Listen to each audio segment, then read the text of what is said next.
Every team, every topic, everywhere. This is Believe.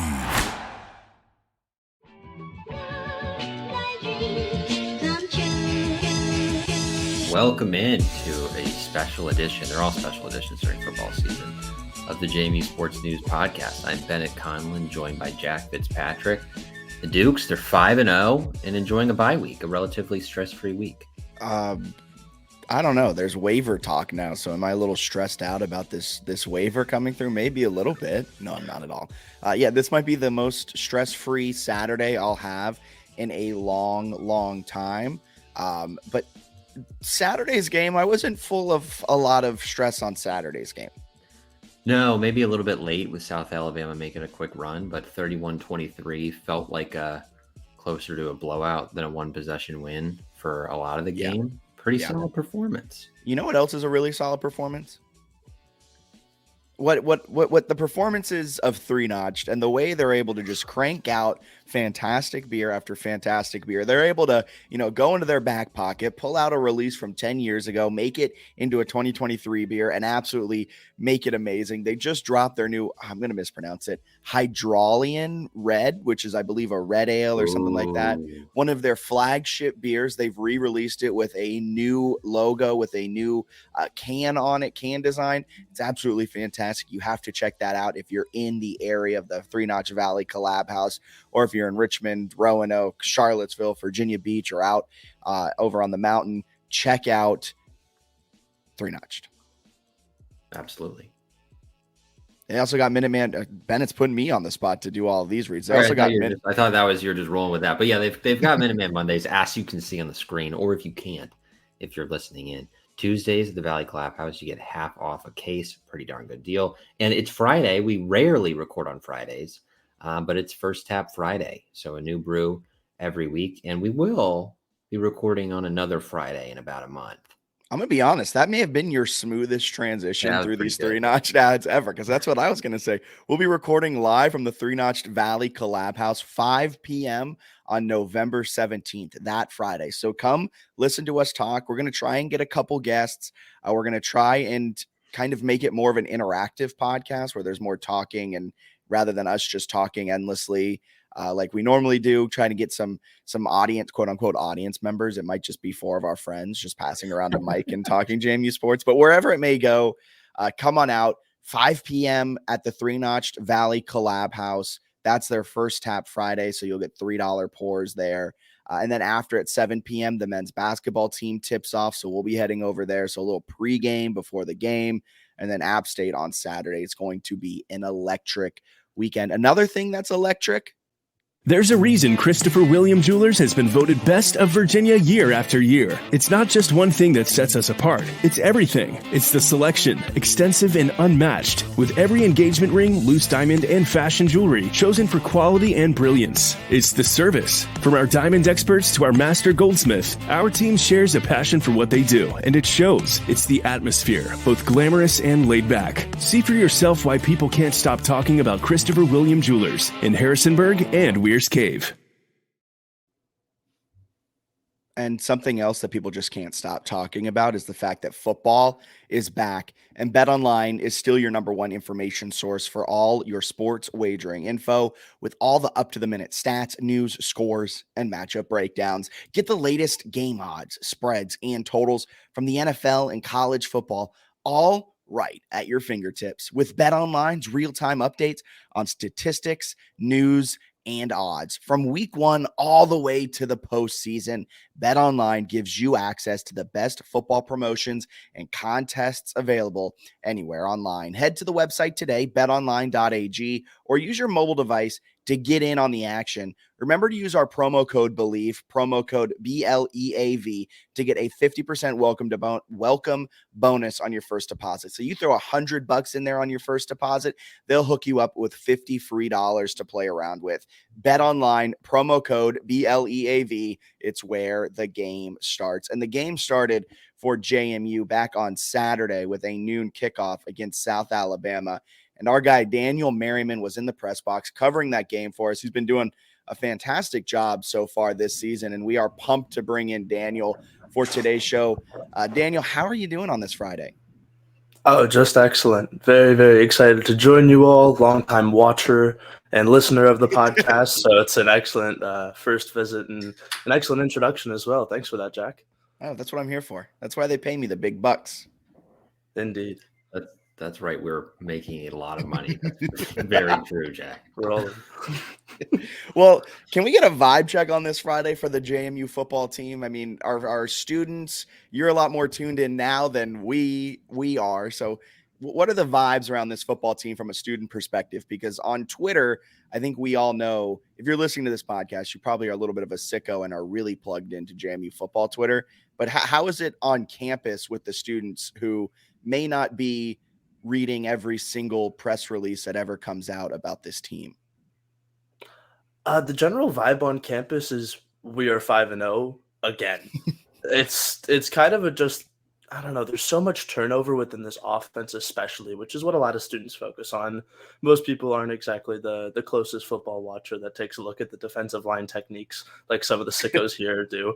But we really have a lot of turnover on our skill positions and at quarterback. And the fact that we are now still 5-0 with those new people in place, with Jordan playing the way that he has, with Elijah Surratt stepping in, there's been an overall excitement that it's not just a one-off 1 year, oh, we're in FBS, but we had the right guys. We had some generational talents like Percy, like Chris, that really were leading us into this new era. No, this is a consistent thing. We're going to be good year in and year out, and we've been very supportive. Everyone I've talked to has been super excited about this team. There's been watch parties all over the place. Everyone's coming out to games and tailgating. I know the ticket prices for some of the student tickets this past week were upwards of $40 and $50 just to get into the game.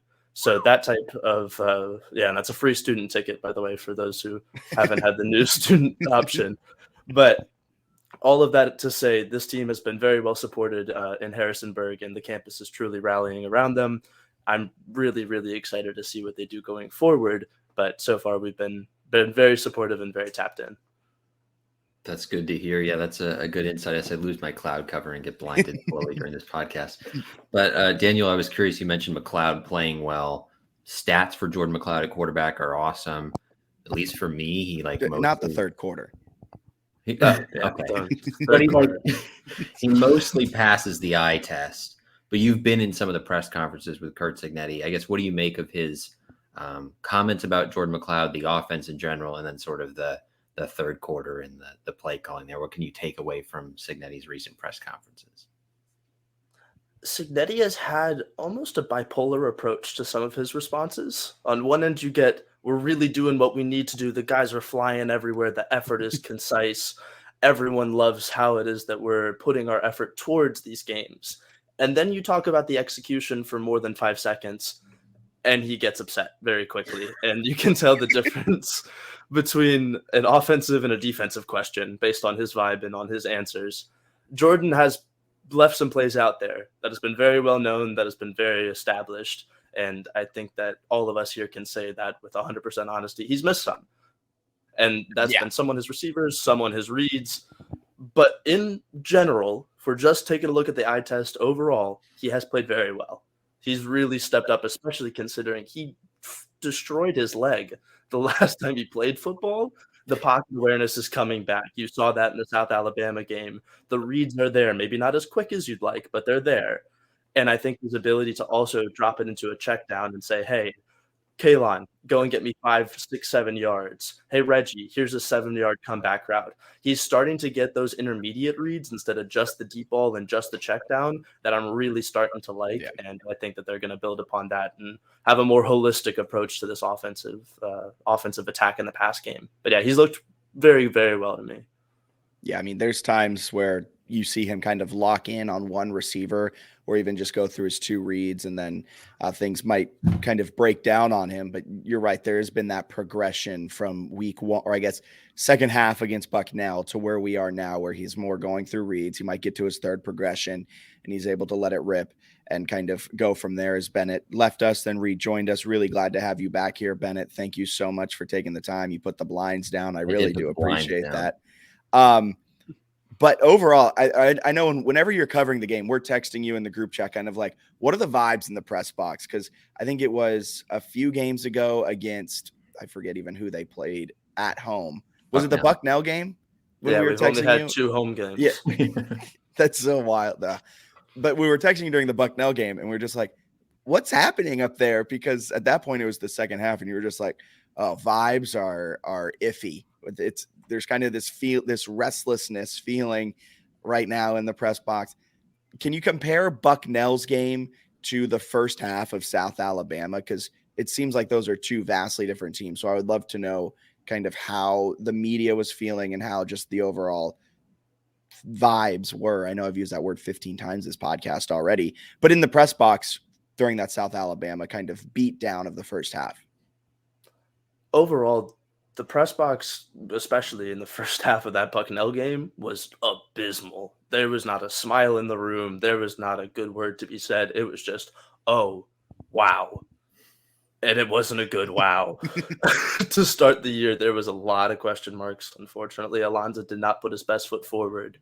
But I think a real turning point in that game and in the season overall was that deep pass to Reggie Brown right up the seam from Jordan McLeod in the second half, where he laces one over the top for 50 yards on a beautiful ball. And everyone goes, okay, that looks more like it. There we go. Yeah. And that momentum continued. And obviously, you've had some different games. You've won in different ways between Bucknell and between South Alabama. But to start this first half of the South Alabama game, the vibes were at an all-time high. That stadium was rocking everyone. And I mean everyone in the building, even the South Alabama reporter who I was sitting next to, as well as the Kansas City Chiefs scout that was there, and as well as a CFL scout who was 3 seats down from me. Everyone's going, oh, that's a pro throw. There we go. That's a 40-yard scramble. Like, those are the plays that we need to be seeing for this team's offense to be consistently aggressive and explosive, and that's what they've been. I think the Zach Horton play really opened up a lot of eyes because we haven't seen him in the receiving game nearly as much as we maybe could have expected compared to last year's production at tight end, where Todd really liked to target those TEs. And he's been really, really having good games, been blocking excellently, but to see Horton pop off 2 big ones with 2 after contact, just massive yak plays is awesome to see. I was, again, super excited to see that first half one where he broke off, I believe, for 40-odd yards, and then the 66-yarder as well in the second half. There was just really, really good energy in the room. A lot of people were excited. Shane Metlin of the DNR, who's sitting down again, a couple of seats away from me, just had more good things to tweet about, I would say, than anything, and was having a better time than Bucknell, because it was an ugly half of football in Bucknell. I know we were up, but that was not a pleasant press experience to sit through. We're all writing down questions of what we were going to ask Signetti afterwards instead of watching the game at a certain point. But South Alabama, you were tuned in, you were locked in and watching the show. Yeah, no, it was a much better performance, a much better team, and they seem like they've improved a decent amount the last few weeks. But what do you make of some of the slow third quarters? Is it an energy thing where they've got these big leads? Is it purely execution? I know Signetti seems kind of frustrated with some of the execution. From your vantage point, what you've heard, and I guess what's the problem in the third quarter for the team?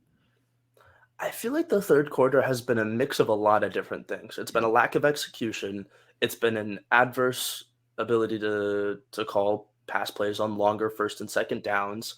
It's the ability to say, hey, if this isn't working, we need to throw in something weird here.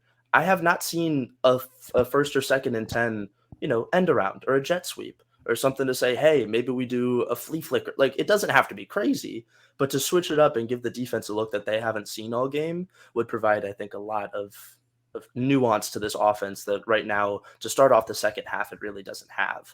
I think the energy has been consistent. There's been good periods of just quality offensive line play, pushing the pile, getting those 3 yards in a cloud of dust. And that's great, except if you do it twice and then miss 2 passes, oh wait, it's turnover on downs, it's their ball. So I think it's a really big combination of, also, we've been leading most of the time in the third quarter, so Signetti's been turtling a little bit, and actually a lot of it, but there's been just several moments where you kind of question, okay, on 2nd and 23. Do we really need a halfback draw here? Okay, on 3rd and 3, why are we dialing up 2 verticals and a crossing route? Like, just some questionable situational play calls mixed in with odd situations have led to execution not being there in the third. And the defense has been on the field so much, they're getting tired quick. So that also is a big part of it, I think. Yeah, that's a perfect segue into this next thing, because JMU's defensive line is just not as deep as they kind of expected coming into the season. Abi Nwaba-Kuakonji goes down with an injury. They're kind of just a little bit beaten and battered just across. I think Emmanuel Bush went down. I'm not sure if he ever came back into the game against South Alabama, but he came out with an injury at one point. And you see it in the first quarter, in the first half, this team is generating very high amount of pressure. They're not letting you get anything going in the run game.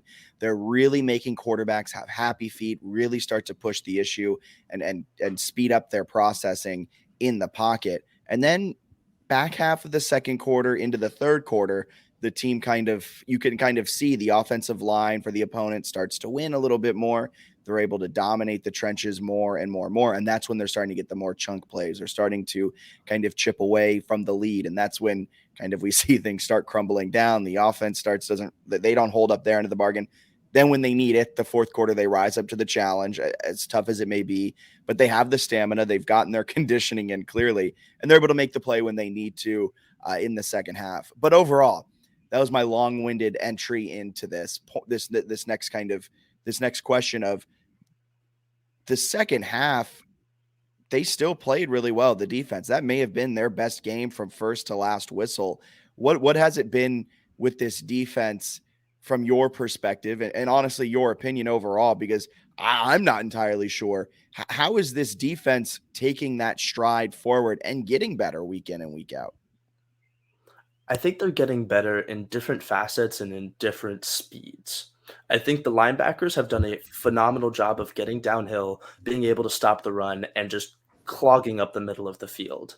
However, that sideline to sideline play, I think, is still a little bit working. It's still in a little bit of development. With Torres as well as Jaywalk, they both can fly into the flat in about 2 seconds. And Aiden Fisher has done that plenty of times. However, Trent Hendrick and Aiden, sometimes you see them just sticking in the box for a second too long.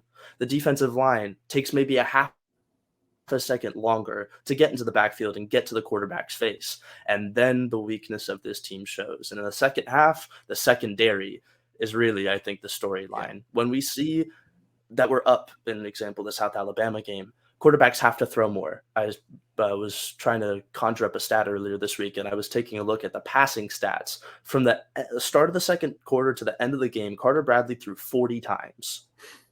40. Jordan McLeod threw 22 times the whole game. So that's something. And when we're getting targeted that heavily on a weakness of this team, regardless of how quickly they're improving, the pieces that they've thrown in, the hands that they're getting up, you're going to get beat by D1 receivers. That's just the name of the game. And playmakers are going to make plays. That's the story, I think, is just the competition is better.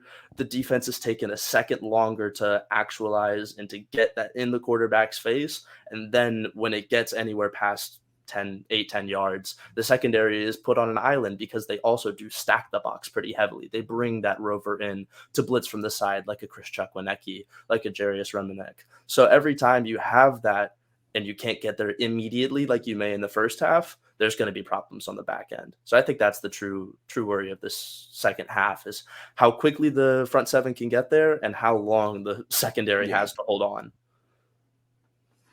What a weird team. 5-0. They're like one of the worst third down offenses in the country. They go through long spells without doing anything offensively, and they're like maybe the best team in the Sun Belt. Like, what a really strange start to the year. Well, every Sun Belt team has like a glaring flaw. Like Marshall, it's they don't know what offense is. Troy, it's also they don't know what offense is. Georgia State, they just refuse to play defense. For JMU, it's their glaring flaw is that they're a fantastic team for the first 30 minutes of game time.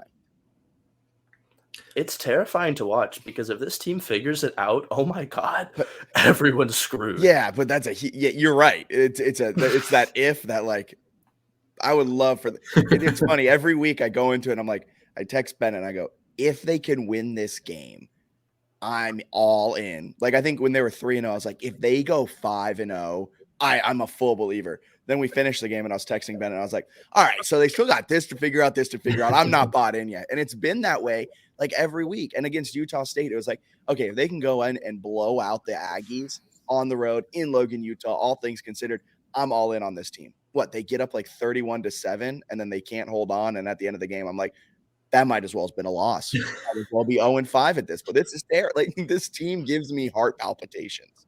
Oh, indeed. I think compared to last year as well, we see a Middle Tennessee game where they win 44-7 in the opener, and everyone goes, "Oh, is Middle Tennessee just horrible, or are we great? We didn't know. We had no clue." I still don't know. And now we're looking for what it's worth. I still don't know. I don't know if that Middle Tennessee team was good or bad. I mean, I don't know. They beat Miami and made a bowl, so I can't. They were at least okay. But to take a comparison to this season, there really hasn't been that game yet. There hasn't been a convincing blowout, even against Bucknell. Everyone went, "What just happened?"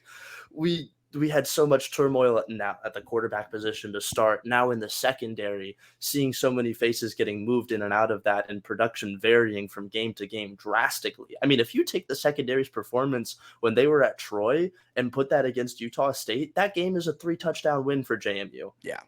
And I don't think that's a particularly hot take. So it's just been some confusion, some consistency issues, and just really, really weird football so far.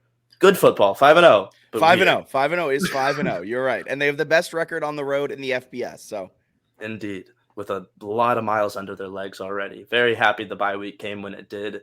And I'm happy we also get now a South Alabama home game and up next to Georgia Southern home game. 2 good tests, but staying in Bridgeforth. Gosh, what a time. Just a quick thought, Daniel. What are your thoughts on the Georgia Southern Marshall 2-game stretch coming up? Is 7-0 likely possible? What do you get the vibes of the team? What have you seen from sort of their confidence and if they think they can keep building on this? I think that this team has a general sense of displeased. And that's a really good thing. I think Signetti has said it. It's been vocalized amongst many different members of the offense and defense. There's still things we need to improve. And to be 5-0 and to be annoyed that you're not as good as you want to be is a great thing. I think that there's plenty of momentum within this team to get some guys back. For example, possibly a Taurus Jones this next week, where if you start to get those key players, especially at linebacker back, if you start to have some consistency amongst the run game, if the offensive line gels the way that it could, because you're returning all these guys, you're just moving them around to some different positions after the Kidwell injury. There's a lot of moving cogs that this team is like 0.5% away from figuring out, I feel like. That they're just on the cusp, just on the lip of. And I think that secondary is a little farther away than most, but it's still improving, and it's still so incredibly young that these game reps are invaluable. The bye week is coming at a great time because of that ability to heal, because of that ability to take a look at some film, to do some self-scouting. I hope there's some serious self-scouting done towards the offensive passing game, because I think that there's just been some predictability. I mean, the double move that Elijah Surratt had in that first half on the first passing completion of the game to get Jordan McLeod a touchdown is the first double move I've seen all season go for an explosive play. That can't be a one-off. That needs to be something that we're throwing in more and more, and including more wrinkles of maybe a Jordan McLeod designed run. Like, these things that you clearly have the personnel for need to be capitalized on, and I think with a week off, they're going to be able to include and incorporate some of those new aspects into their offense, which is just going to make them, I think, frankly, unstoppable. I think if they average more than 35 a game for the rest of this season, I wouldn't be shocked. Because there's not a Sunbelt East defense that scares me, especially you have UConn in there too. Yeah. There's a lot of high-scoring games, I think, incoming for the Dukes. Yeah, I agree with that. And before we let you go to enjoy your Friday evening of studying at James Madison University, here heading into the bye week, I want to know who your team MVP is. It's a great question. I think the team MVP, first of all, has to come from defense. I think that that's just the makeup of this team, how they've been winning ball games, and I think that the offense has performed well, but there has not been a standout to say that they've been an MVP yet. McLeod would be my choice if you had an offensive MVP so far. I believe on the defense, it's going to be in between two players. I'm going maybe three. I'll say two for now. Aiden Fisher and James Carpenter. I think that between the two of them, they're both so impactful. They've provided so much havoc to especially the run game. But Aiden Fisher as well, starting to pick up receivers across the middle of the field this past game, truly showing that sideline to sideline ability and just being a defensive monster in the backfield with some pass breakups, with the interception, tipping another one to D'Angelo Pons in the Utah State game. Those type of plays of getting your hands in the passing lanes, getting a solo tackle 6 yards deep with 40 seconds left in the game. That TFL on the last drive for South Alabama was huge. And I think that he's truly stepped up and has played excellently. I'm incredibly excited to see what he does for the rest of the season. I'm excited to see if they have another 3 linebacker package with him, Jaywalk, and Torres coming back. And if it's only 2 linebackers, he's still a starter, in my opinion. I don't know which one of the two is bounced, but one of them is not going to see the field nearly as much. I agree. And then for James Carpenter, his stats kind of haven't shown how impactful he has been. If you watch him every down, and I've gotten close to it now, especially for the South Alabama game, he eats double teams alive in the middle. That center and guard are fighting for their life every play when he lines up against them. And if you just put a center on him, I'm sorry, it's not going to end well. I don't care what level of it is, if it's Power 5, if it's Group of 5, he's a game wrecker in the middle. He provides so much gravity for these ends to make plays, and we saw that this past week with Jalen Green having a monster afternoon. Truly, he is the key that unlocks the production that this D-line gets, and his A-gap ability to just put out his arms and swallow running backs up and not allow them to get past the 3 and 4 yard line, let alone the second efforts he makes to get tackles well deep into the field once he gets off a block and is going downfield. That ability and hustle, knowing where the ball is at and always being around it, is why I think I'm going to give him my team MVP so far. Love it. Great pick. 10 out of 10 pick. So, Daniel, thank you so much for taking a little time out of your Friday evening to join us, talk a little JMU football. We hope to have you on again, and excited for what you pump out for that Georgia Southern game in about 1.5 weeks at this point now. Yeah, in and about. I think it is next Saturday, so 8 days. Can't wait. I'll be covering in the press box. You see my @ on the screen at DanielTFXC. Please follow me there and follow along. Be writing some pieces after the game as well. I ask questions in the press conference. So if you have anything that you want to get asked, please let me know. But I appreciate you boys having me on. Jack and Bennett, you have an excellent rest of the afternoon. And go Dukes, 5-0. Yes, sir. Have a great rest of your Friday. See you, man. Thank you. All right. Love it. Good insights there, indeed. Duke's 5-0. I still am honestly taken aback that we are 5-0. Yeah, it's a heck of a start to the year, and they have some obvious flaws, but they're finding ways to win. They do have some strengths, right? I'm impressed by the defensive line. I think the announcers were impressed in the South Alabama game by a transitioning team having that kind of defensive line. They're making some plays. They got a lot of guys who are making plays, and we'll see if the run game can come around. But otherwise, I think pretty good so far.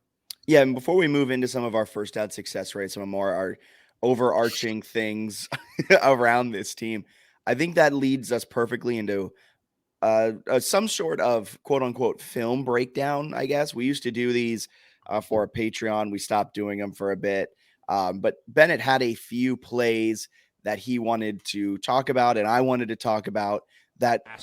And so, sorry, technical difficulties with videos. I always mess it up.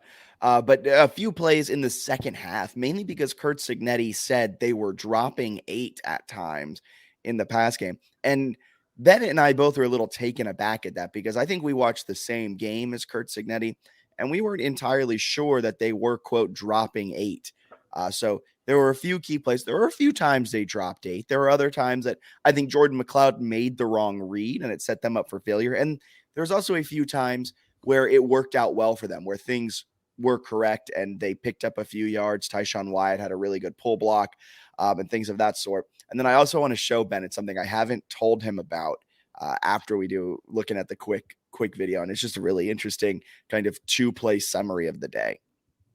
So this play is in the third quarter. 5:48 to go in the third quarter. It's a 3rd down and 12. So I think you all know where this one's going, but it's a 3rd down and 12.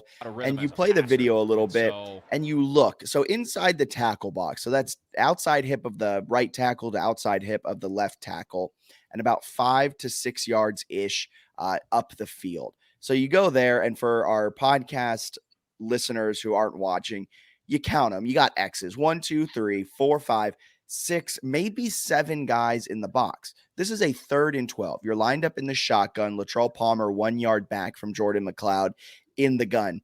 This is a perfect time. Maybe it is a called RPO and it's just kept by McLeod, right?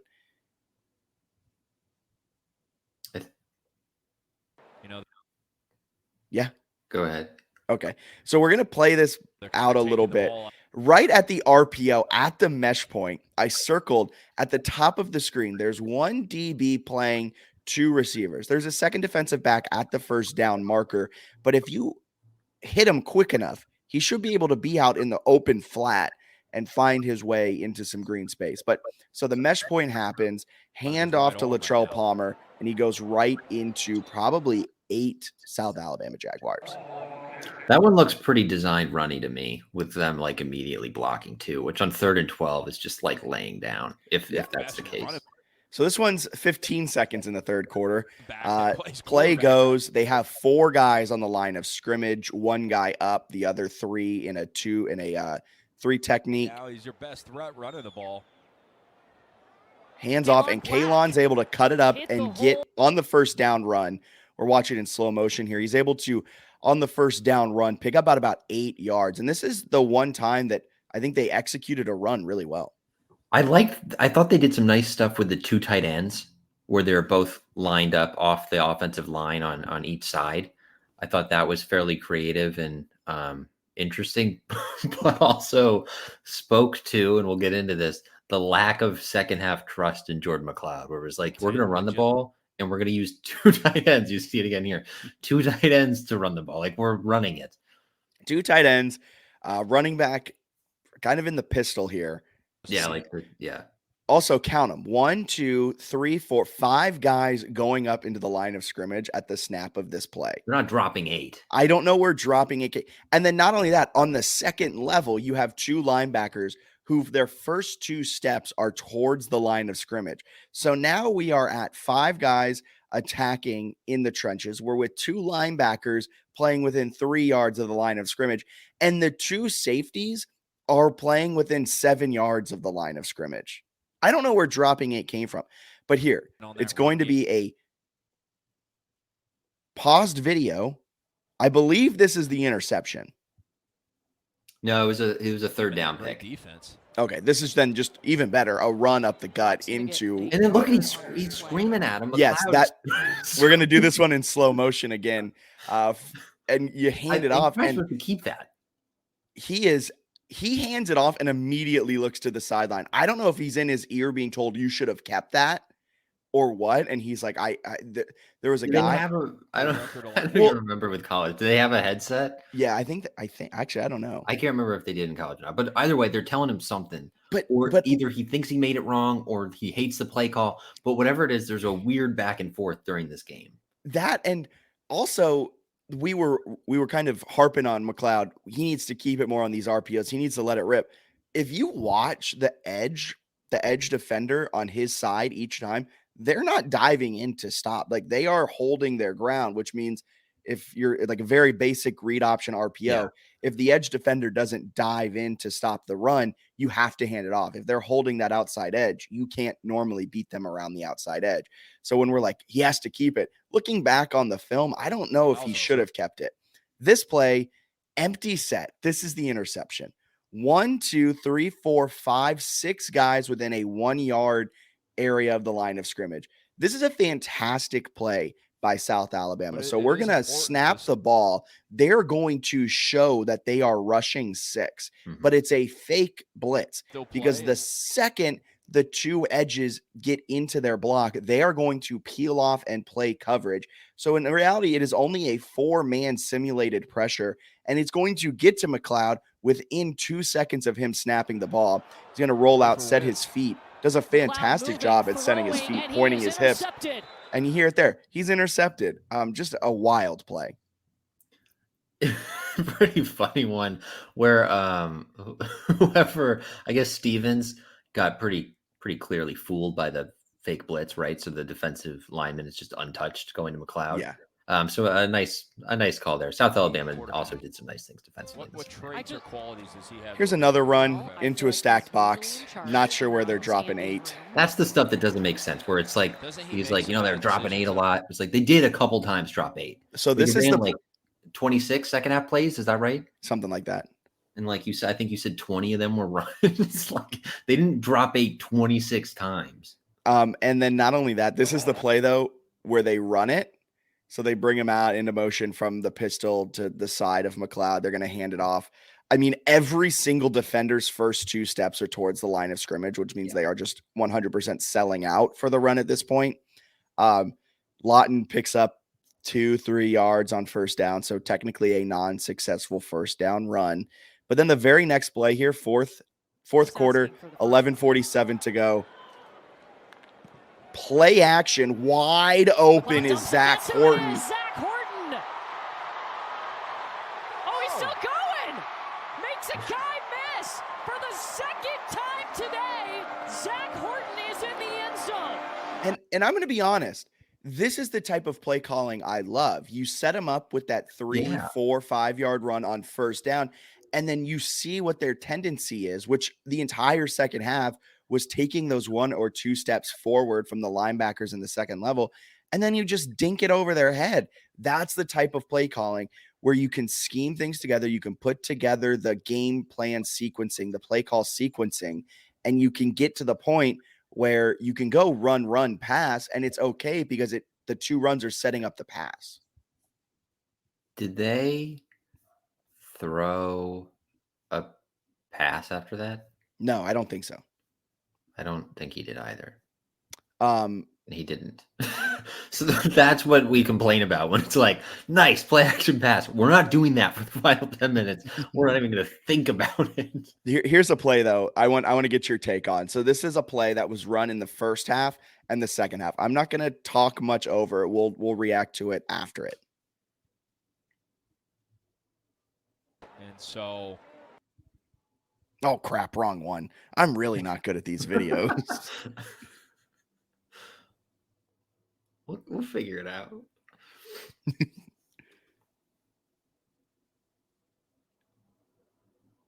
It's oh, I see what I did wrong. Okay, so give me 1 second. This is technical difficulties. This is great podcasting, folks. Let's just fast forward here to the end. Here it is. Starting at the Jaguars 44. Jordan McLeod rolling, throwing to Zach Horton. Down the sideline, still going. Staying inbounds. Zach Horton. That got thrown. Second half. I thought originally it was thrown motion, on the jersey. Play action. And that's a break wide open. He has Horton. It's the exact same play. He has Horton and just doesn't throw it. Like there was the same amount of separation that he got a touchdown with in the first half. I wanted to get your reaction to that. I remember that in the moment. I think that's why Signetti gets so mad, probably like at us, because we're sort of leading the charge of like they don't throw it enough in the second half, where they start second halves calling pass plays and he just misses wide open reads, like takes dumb sacks, throws horrible interceptions. And Signetti's like, what the, like, all right, we'll do tight ends and just like try to finish the game then. Like, I don't understand what's happening. And he's kind of said that in pressers where he's like, I don't understand why. Like, I don't know why he does this in the third quarter.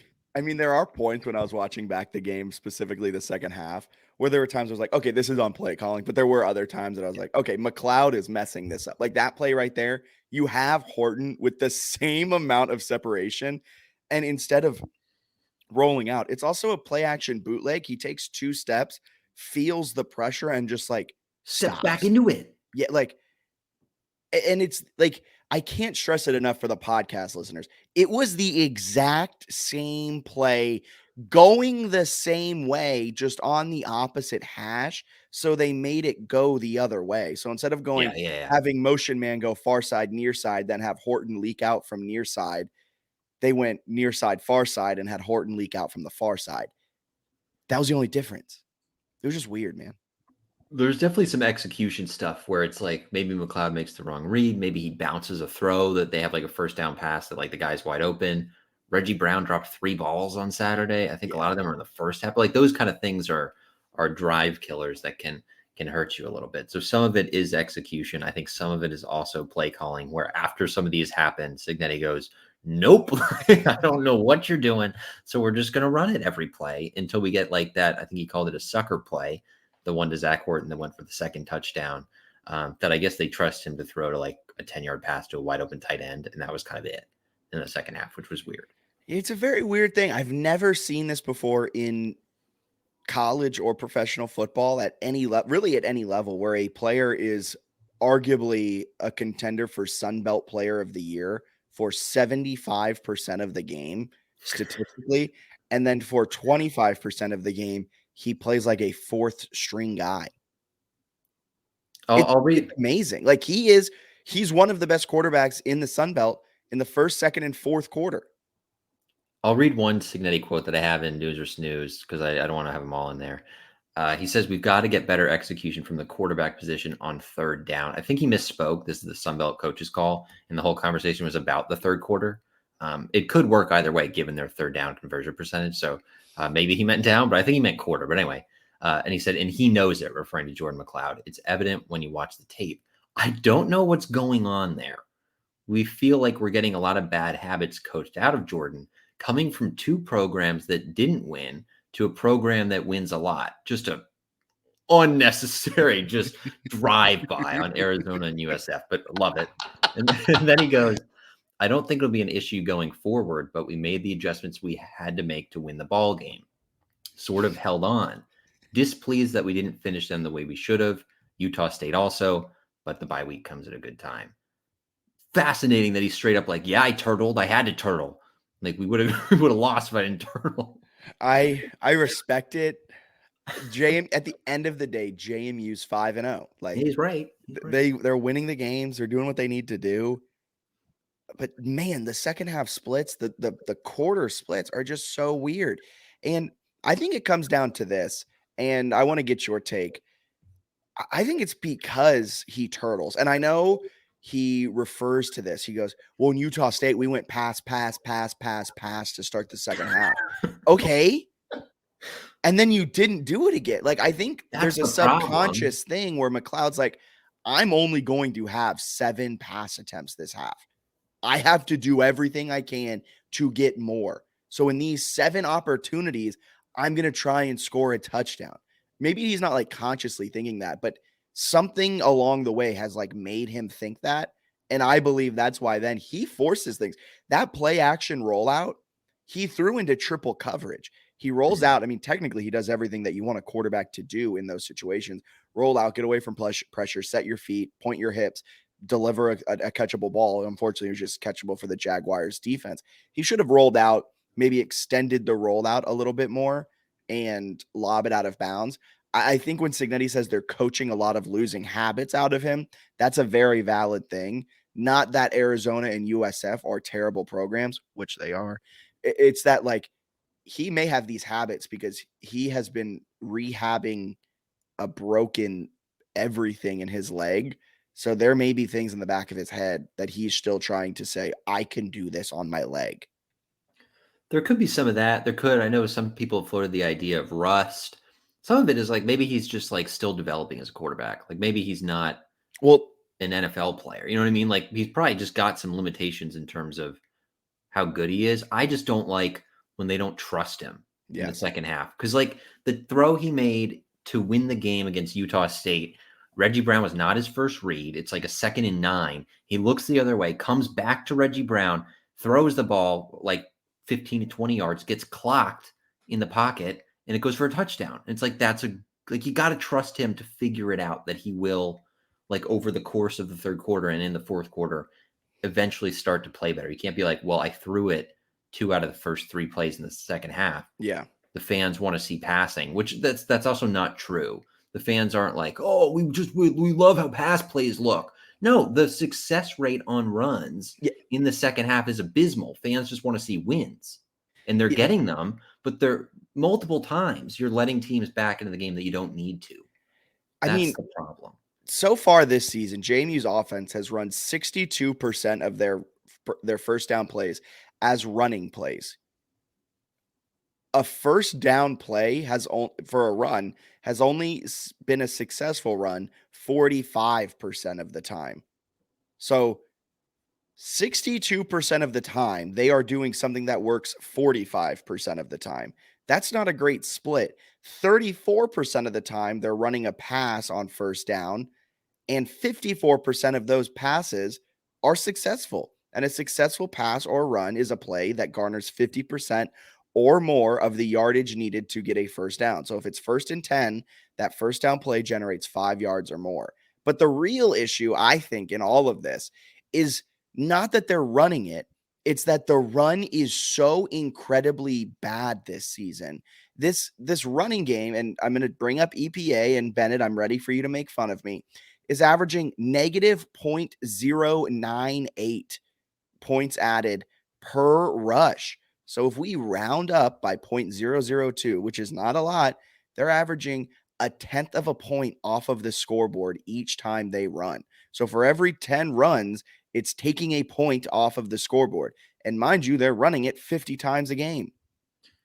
So I guess for any casuals listening, and I don't know how many casuals are listening, but for people listening, I guess, is it fair to say that like the second half running is contributing as much or similarly to McLeod's mistakes with like teams coming back? I guess, how do you look at those things?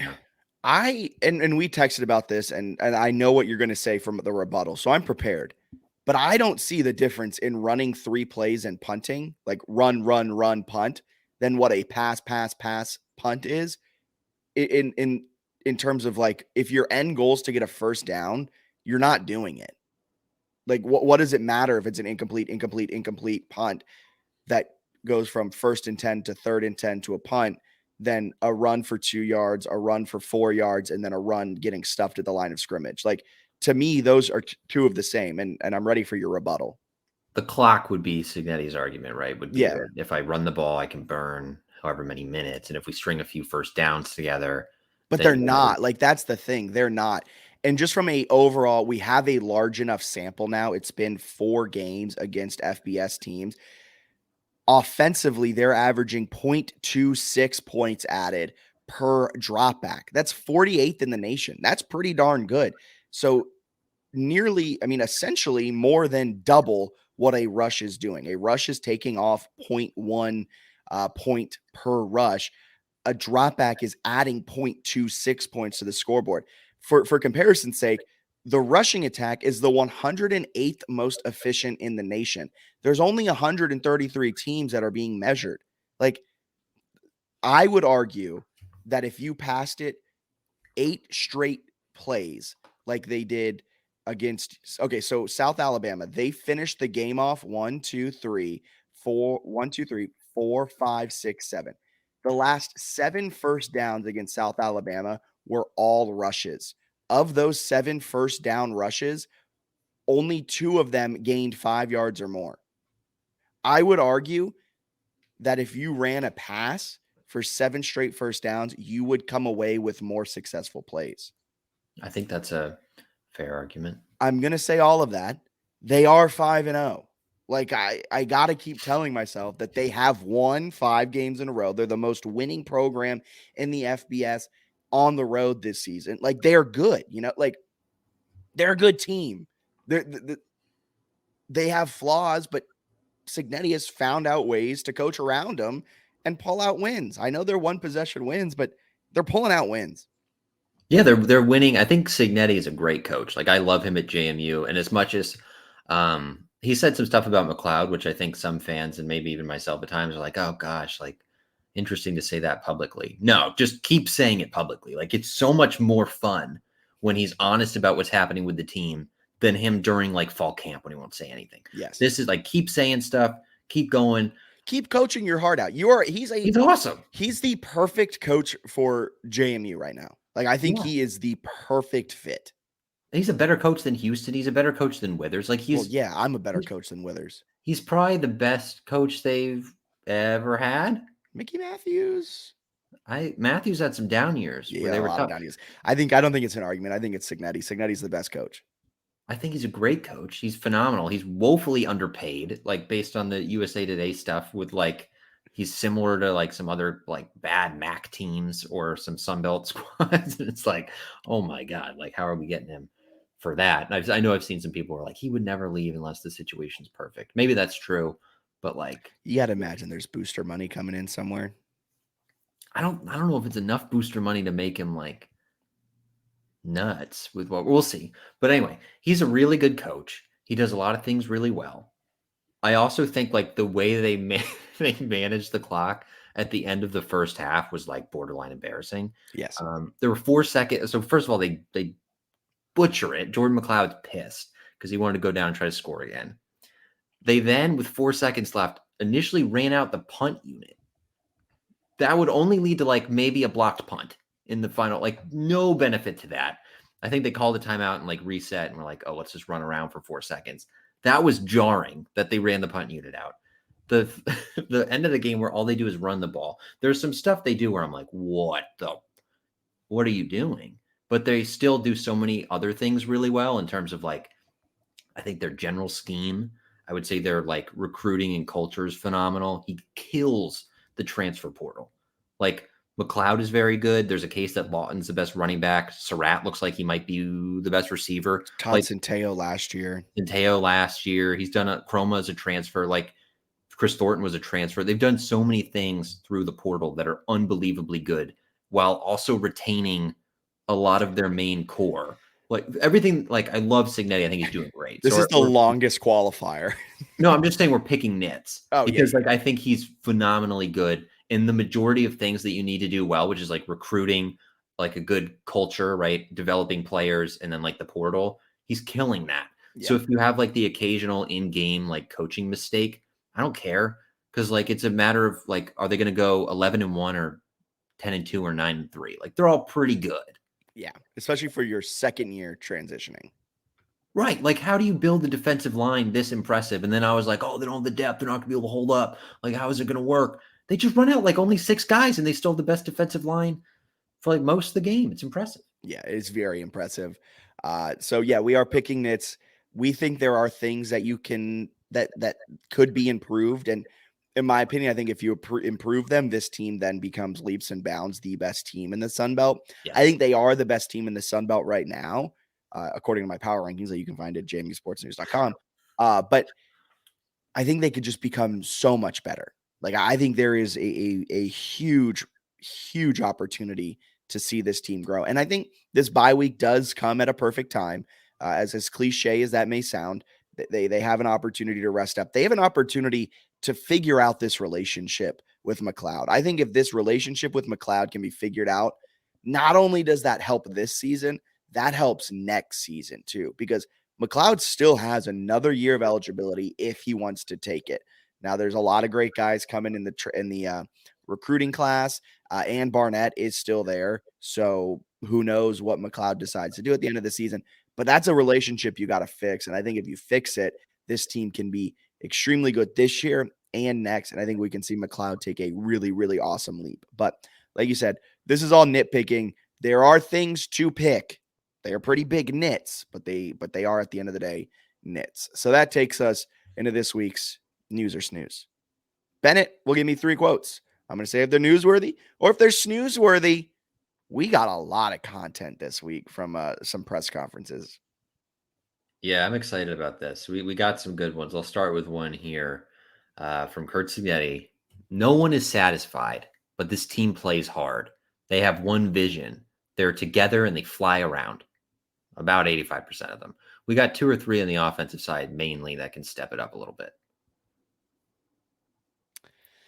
First part of that quote, snoozeworthy, very much coach speak. Second part, newsworthy for him saying like about 85%. We're flying around. We're doing everything we need to do, control the control. About 85%. I mean, you say some guys on offense that can step up. Yeah. Yeah, he definitely means Jordan McLeod. Yeah, which is why it's hilarious. Like some of his comments where he's like, we're flying around. We do everything we need to do. And he's like, except for 2 or 3 of us. Like imagine being one of those players hearing that. I don't like, maybe that's a motivating thing that he knows it'll like fire Well, guys up. It Maybe motivated him going into the Troy game. Remember when he was like, "We suck during practice."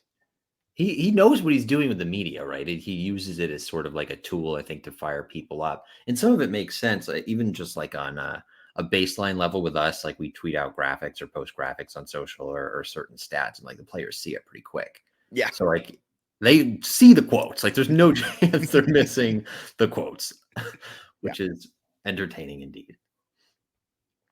Okay, number 2. There's a lot of really good ones here to pick from. Here we'll go with this one. The whole organization is completely fatigued, but we had one more in us today. The schedule was kind of ridiculous, to be honest with you. Kurt Signetti. It's snoozeworthy. He can complain about a schedule all he wants. I don't care. You won the games. You did what you needed to do. No point in lamenting about it now. You got the bye week. Go to the bye week. Figure it out. You went on the road 3. You know what this means? At the end of the season, they're not on the road as often. I was thinking about that. The rest of their road trip, so they've got 3. They've got every big one out of the way. Marshall's not that hard. Georgia State's pretty easy because Atlanta's like an easy city to get to. And then you got Coastal in the last game of the season. Like those are super manageable. Yeah. It sucked. But now if you take it from a view of like looking forward, it doesn't matter. Again, I think that's something he's using the media to kind of get his point. I just thought it was really funny, the first part where he's like, we're completely fatigued, but only after we got one more dub. We're fine. It's like, all right, whatever. I also love the whole organization. Okay, the third one I think is the best one, but it's a long one. Breeze Report, I think it was Jackson Hefner, asked him. He came out. Is this the one where he came after Jackson? Kind of a good question, though, that got it really good. It was a great question, but do you have the whole quote? Yeah. Okay. So he asked him if he was concerned that the wins were like by single digits. And he laughs and he goes, I don't get the question, to be honest with you. The object is to win. We're playing good football teams. I mean, we've done something that right now a lot of people in the country are surprised at, right? I don't know if that's entirely true, but anyway, now we have to do a better job of putting. He didn't say that, folks. That was Bennett's aside. That was me adding that in. I don't know how shocked. I think people are like impressed by it, but I don't know if there's like a floored national thing where it's like these guys, they're doing. It's not like last year. I think last year they were shocked. I think this year they're like, okay, good for them. Like, oh, they're good. Okay. Anyway, now he says, this is Signetti. Now we have to do a better job of putting people away. We should have put this team away, and the reason we didn't was our own doing. We should have put Utah State away. I know what our talent level on this team is. I know who our people are. I know what our potential capabilities are. And there's still some positions where we're still sort of improving. Let's just put it that way. And then he had a couple other things. And then at the end, he was like, do I wish we put more teams away quicker? Yeah. But do I like the question? No. So there's a great question. Amazing question by Jackson to get that type of answer. And for Signetti to also answer it. Mm-hmm. Like it's newsworthy though. It is a bad thing that they are getting up big on teams. And against Utah State, they were outscored 31-7 at one point. Then they were only able to score one offensive touchdown after the Zach Horton play action bootleg in the fourth quarter. They were helped immensely from a Jalen Green deflected pass, pick 6. At the end of the day, that score counts. But that is this game where they won thanks in large part to a defensive touchdown. And that's the UVA game. They won because of a blocked special teams touchdown. So those are things that like you can't count on week in and week out. And they are getting 2 out of the last 4 weeks. Mm-hmm. So at a 50% clip to win these games. So it is concerning that your offense does enough early, but then you just can't keep the pedal to the metal as it goes on. And it is extremely, extremely concerning. I'm glad Signetti said that. I'm glad Jackson asked that question. That's a newsworthy quote. I'm a little upset you didn't bring up this quote. There was a lot of talk about it, but the quote was, the plays are there, but we aren't executing. Yeah. That's a very concerning quote to me because the logic doesn't follow.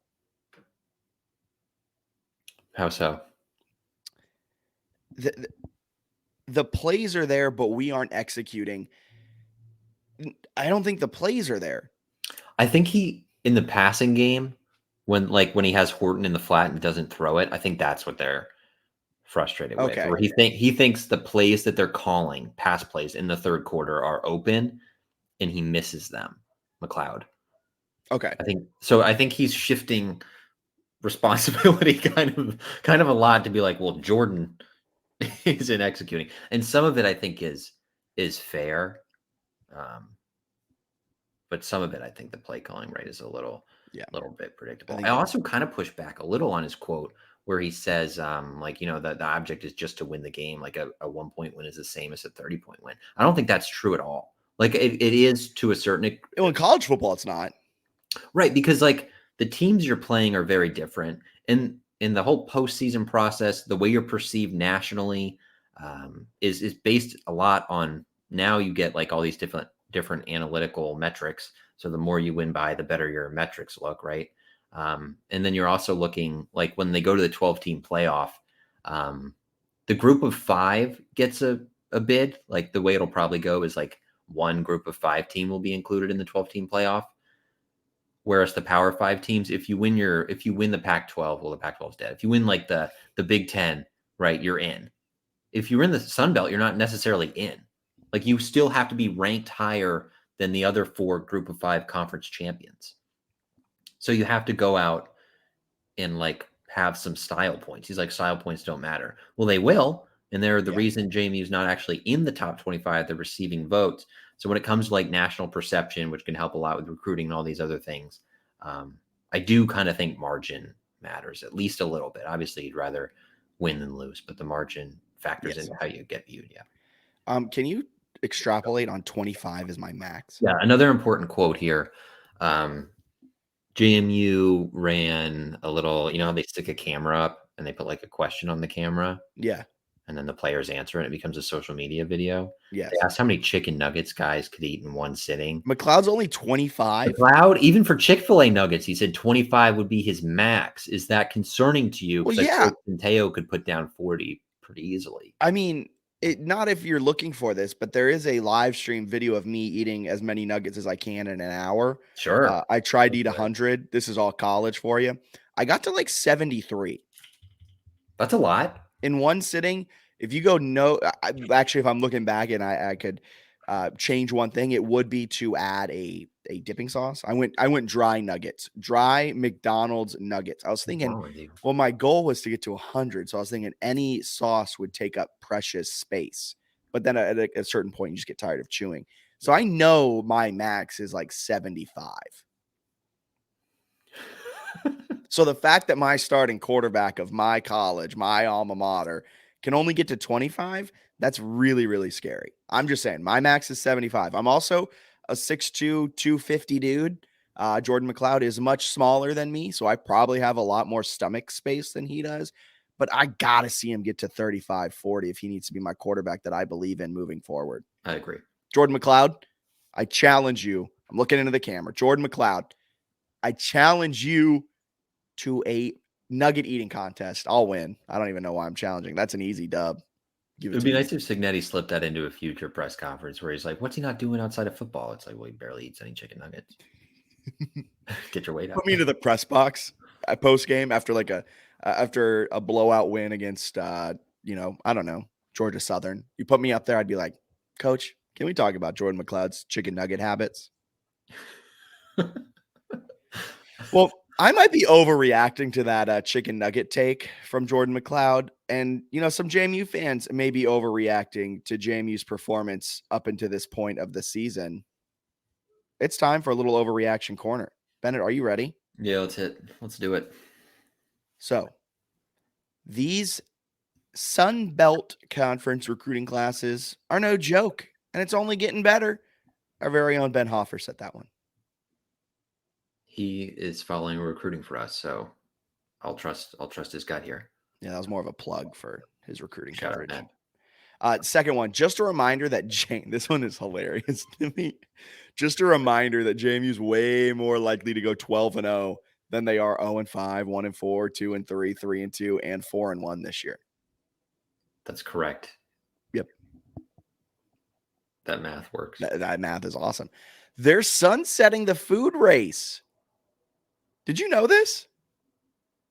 I'm actually okay with this. Those were like Whoa. those were so Whoa. annoyingly Lobster. they were so annoyingly elaborate.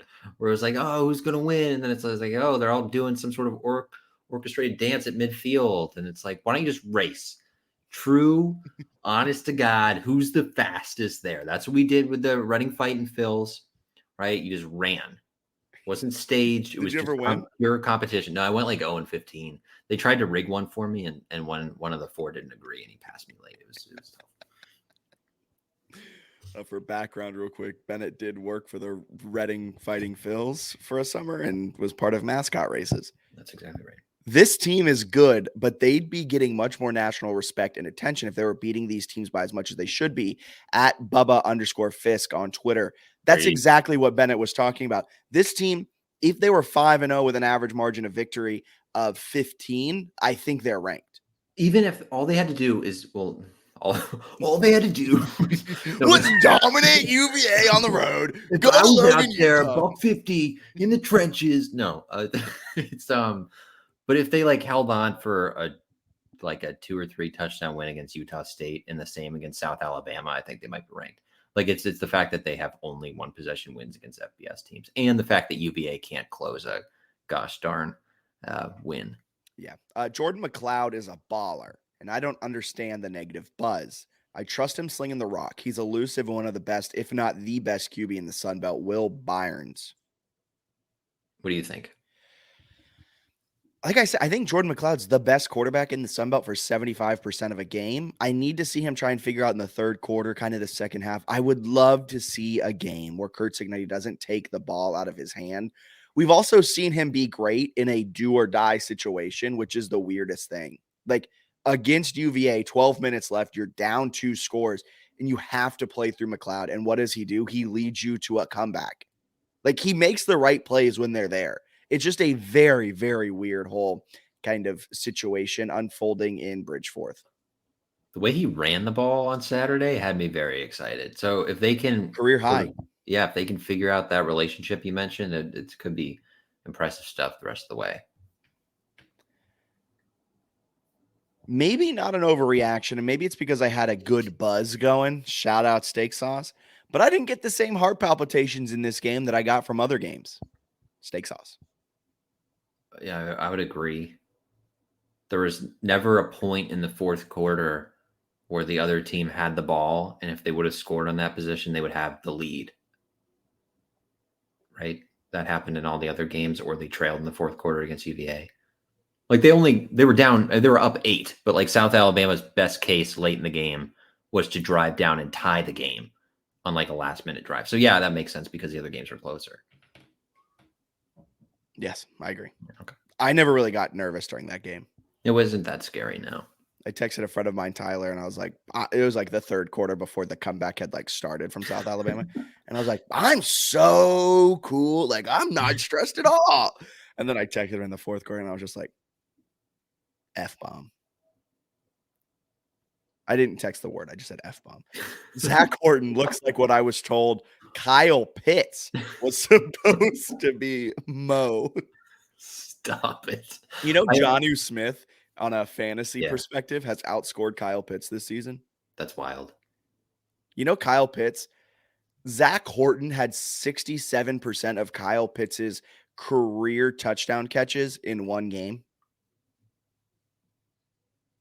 When he does that for an NFL team, come back. If this team comes out hot in the second half, they could beat 95%, if not more, of college football. The defensive front is elite, and the offense is great when clicking. They look like a top 25 team when they're playing well. I would agree. And it's funny how different they look. The conservative second half game plans to keep games close is a strategic move to ensure the Dukes are not ranked when they are playing Georgia Southern. Billy G. I love this overreaction. Absolutely fantastic. I mean, it makes sense, right? They went into Georgia Southern 5-0, I believe off of the bye week. I think they were off a bye, yeah. Ranked in the top 25, and Georgia Southern pulled out the win. This week, you don't want the same happening. They're 5-0, don't get ranked, barely even get any votes. That way, Georgia Southern doesn't have that over you when they beat us. Smart. Elijah Surratt is the best receiver on the team. Based off of Saturday, yeah. I still think Reggie Brown is pretty solid, but he had a tough game in terms of drops. Surratt's probably got the best hands. I think Surratt is a fantastic complement to Reggie Brown. Oh, this is a long one. We can't keep relying on the defense to save us in the second half. It has to be draining for the defense to watch the offense play such uninspiring football in the second half. We're going to keep playing like this until we lose because of it. I understand that take. I also kind of think they're just going to like figure some stuff out and start playing better. I do too. I think Georgia Southern, we're going to see a different team. I think maybe this might be a hot take. I think they'll play a full 4 quarters of football against Georgia Southern. They're not as far off as people think. And they also are like getting a little discredited for like erasing a double-digit deficit against UVA in the fourth quarter. Yes. Because UVA is also 0-5 though, so that doesn't help. But they do have 1 possession losses to NC State and Boston College as well. So it's not like they're like total crap. But they're crap. They're starting to, they're a little bit stinky. Yeah. A couple listener questions. This one's, what do you think of the chances of Barnett entering the portal? That's from Oppie at _Meerkat_1457. I don't think it's likely.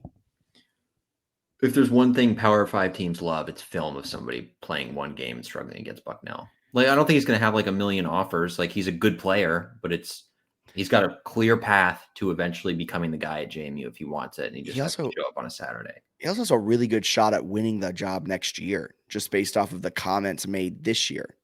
Dude, if McLeod doesn't figure it out and they have a game where they're up like 21 in the second half, like, would it be crazy if they gave Barnett like a series? Like, all right, man, like make an underneath throw. Yeah. So I don't know. I think he's still got a good path if he wants to go that way. And if he does transfer, he'd probably have to go to a different G5 that's maybe in a less like winning position. Like a MAC. Yeah, I don't know. Why is Liberty classified as a school rather than a church with a football team? That's a good question. I don't know. How many more wins until JMU Nation freaks out and says we should be in a New Year's 6? I think that's already happening. 2. If they beat Georgia Southern and Marshall, every JMU fan on the internet, especially with the Thursday game being on TV for the rest especially of the you. Yeah, for the rest of the week, it's going to be like, look, they're the best. They deserve a waiver. Yeah, it's close, I think, to becoming just like full-fledged mayhem, although we've already got the state attorney general. Yeah, it's teetering right now. Yeah. How do we fix the third quarter production on offense? That's from Ryan. Pass. Well, maybe Barnett gets third quarters. Actually, not a bad idea. McLeod's just like chilling and putting down 25 chicken nuggets in 15 minutes. What's that? About a 1 point? Was that a 25 nuggets in 15 minutes? About a 1.5 nugget per minute pace. Similar to that, yeah, right in that range. Yeah, that'd be pretty good. That's actually a really slow pace. You got to think, them, man. If he has 15 minutes to get down 25 nuggets, is he eating them at that 1.5 pace, or do you think he eats 25 in a minute?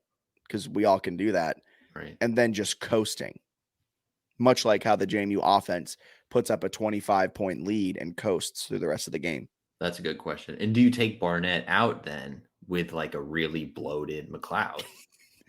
I think you might have to leave Barnett in if McLeod just ate 25 nuggets. We got to get to one of these like Monday Sunbelt press conferences and be like, Coach, some people have floated the idea of McLeod just being a third quarter chicken nugget guy rather than a QB. What are your thoughts? But in all honesty, how to fix a third quarter problem. I think it's get more successful on first down. I think a lot of the issues stem from the inability to get positive plays on a consistent basis on first down, thus setting up seconds and third and longs. And when Signetti is up big in a game, he has a propensity to decide to run a halfback draw on second and long and then be completely okay with just taking the L and running it up the gut on third and long, taking up the full play clock the next time, and really just trying to shorten the game any way he can. It also helps / doesn't help if you're a fan like us that Ryan Hansen's one of the best, if not the best punter in the entire nation. Right. That man is a amazing punter So I think Cignetti is 100% okay with just like giving him the ball and being like, can you pin him inside the 15? And Hansen's like, easy. Yeah, he likes punting. He loves punting. Well, That's right. anything else you want to add on this behemoth of a podcast? Do you want to do Sunbelt Pick'em? Oh, thank you so much for reminding me to do I Sunbelt got Pick'em. bodied last week. Folks, it's time, baby. I finally have the lead in Sunbelt Pick'em. Not only a lead, I have a 2-game lead over Bennett after he absolutely sucked this last week. I'm sitting at 46-11. Bennett just 44-13. So we have a jam-packed game of Sunbelt Weekly Pick'em. Only about 4 games on the docket this week, though. So, Bennett, you got your work cut out for you if you want to come back this week. Jam-packed with one of the lightest schedules. What happened last week? Before we dive into this slate that has 5 games, what happened? You went 4-4. That's pretty bad.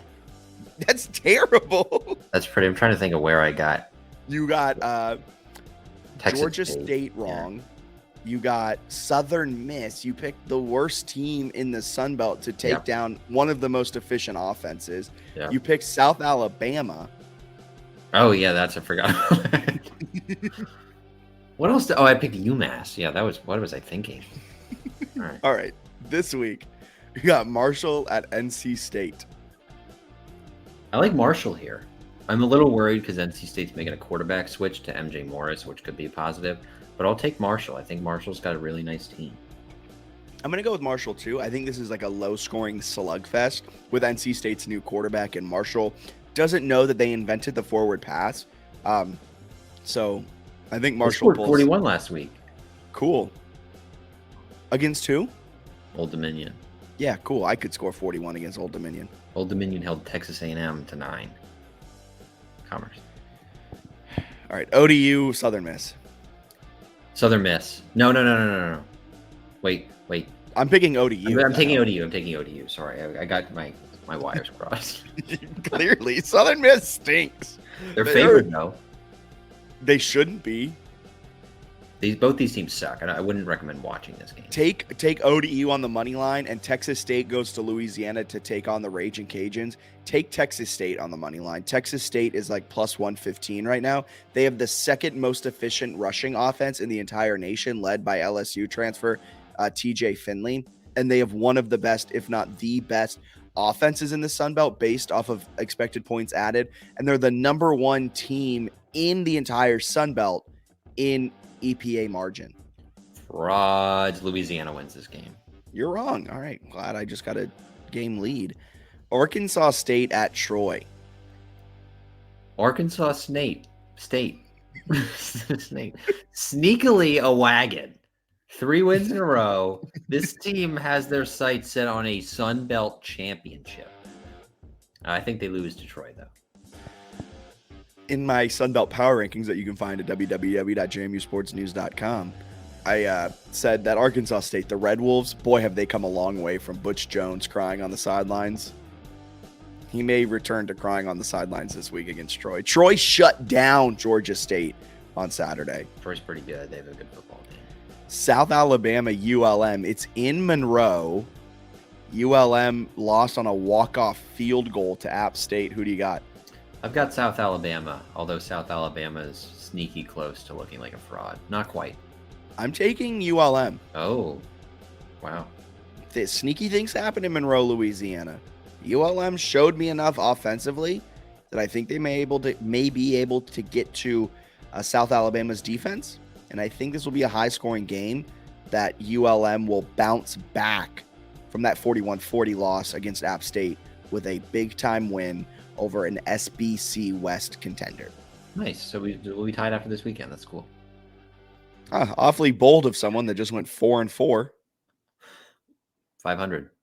We turtled a little bit, but we feel good about it. No, we didn't. I dominated. I'm 46-11 on the season. You're 44-13. Get out of here with turtling. It's like LeBron. LeBron's doing his picks just straight up. He's not even doing against the spread. Yeah, those are bull. Even though that's Thanks exactly for what letting we're us doing. know your picks, LeBron. I will say it is hilarious because I think you went from having only one loss the week before to Yeah. a 4-4 week. Yeah, bad week, but we're trying to get better. Obviously, the plays are there, right? The picks are there. It's just the execution right now. That's Execution on the guys. All right. Anything else you got to add before we hop up on out of here? No, we'll talk about some Olympic sports soon, and then basketball's only a month away. Yeah, we got to have a robust basketball preview. We'll start planning that. If there's anything you want specifically in the basketball preview, let us know. You can email us at jmusportsnews@gmail.com, DM us, mention us on Twitter, whatever it may be, JMU Sports News across the social landscape. This has been the JMU Sports News podcast presented by Bet Online. Be sure to like, rate, and subscribe wherever you are listening. Until next week, see ya.